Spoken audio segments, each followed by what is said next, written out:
He walked out of that office humiliated. No paycheck, no warning, just a room full of coworkers staring as his boss accused him of stealing in front of everyone. They laughed. He didn't. 3 days later, that same boss was found in the very office he used to shame him, tied to a chair, gagged, terrified, with a note pinned to his chest that read, "Now you know what it feels like." But here's the part no one saw coming. The man they blamed? He had an airtight alibi. He'd been miles away the whole time. So, who really did it? Direct hit before we get into this wild story. Don't forget to subscribe, like, and tell us where you're watching from in the comments. Because what happens next will keep you questioning everything. Jason Thomas was 34 years old, quiet, hardworking, the kind of guy who kept to himself but always showed up early. He'd worked at Roden and Baxter Financial for almost 6 years. People didn't know much about his personal life, just that he came to work, did his job, and left. He wasn't flashy, didn't complain, didn't gossip. But behind those tired eyes was a man barely holding it together. He had lost his wife to cancer the year before. He was raising his son alone. His world was cracked, but he kept going. Until one morning, everything he had left was taken from him, publicly.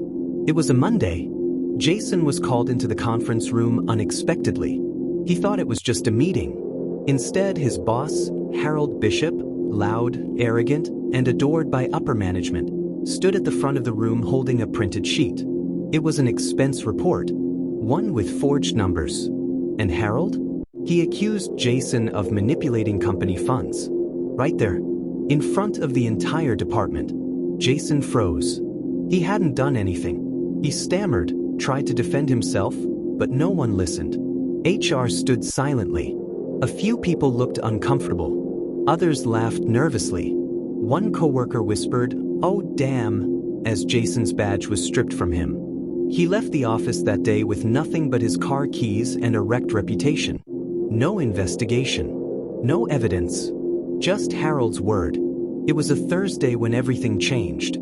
Police were called to Roden and Baxter at 6:48 a.m. A janitor had found Harold, tied to a chair in the same conference room where he publicly humiliated Jason. Gagged with a company necktie. Arms bound with Ethernet cables.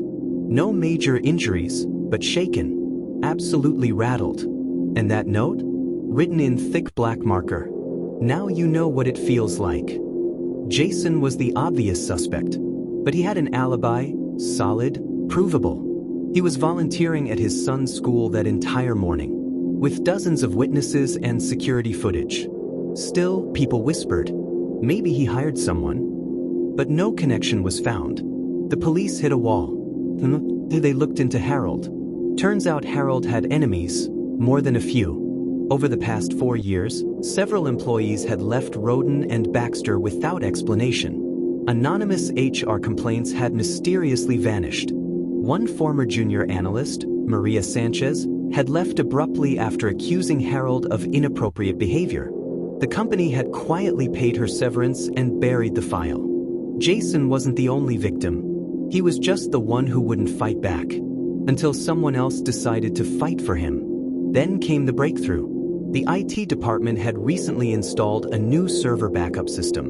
Most didn't know that motion-activated cameras had been placed outside the conference room, temporarily, to test the security feed. One of them caught something. The night before Harold was found tied up, a hooded figure entered the office at 1:17 a.m. They knew the layout. Moved like they'd been there before. They had access. A key. And though their face was never shown, one detail gave them away. A bracelet. Woven thread, the exact kind worn by Maria Sanchez in her old employee profile. Maria had returned to the city under a new name, living quietly, working freelance tech gigs. When confronted, she didn't deny it. Her voice on the record. "He ruined lives. Jason's, mine, a dozen others. I didn't hurt him. I just gave him a taste." Police didn't find enough to convict. Harold refused to press charges, likely to avoid further scandal. But the damage was done. Harold quietly resigned. Roden and Baxter issued a vague statement about leadership restructuring. Jason? He never got an apology. But he got something better. A letter. slipped into his mailbox. No return address. Inside was a note. You didn't deserve what happened. Some of us still remember. And with it, an envelope containing proof that he'd been framed. Company logs, edited spreadsheets, HR documents, all exposing Harold's manipulations. Jason took it to a lawyer, and slowly, piece by piece, he began to rebuild. But one thing still haunts him: the security footage. At the very end of the tape, after Maria had left, the camera caught movement again. Another figure, unknown, unidentified, standing in the shadows, watching. They never found out who it was. And the camera? It was removed the next day. So now the question is, was Maria really the only one? Or was someone else pulling strings the whole time? Was Harold the only one who deserved justice?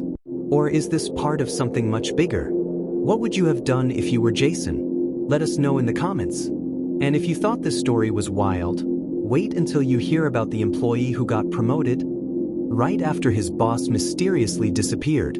That story is coming next. So make sure you subscribe, like, and turn on notifications. This is EdgeLine Stories, where real life writes the most unforgettable scripts.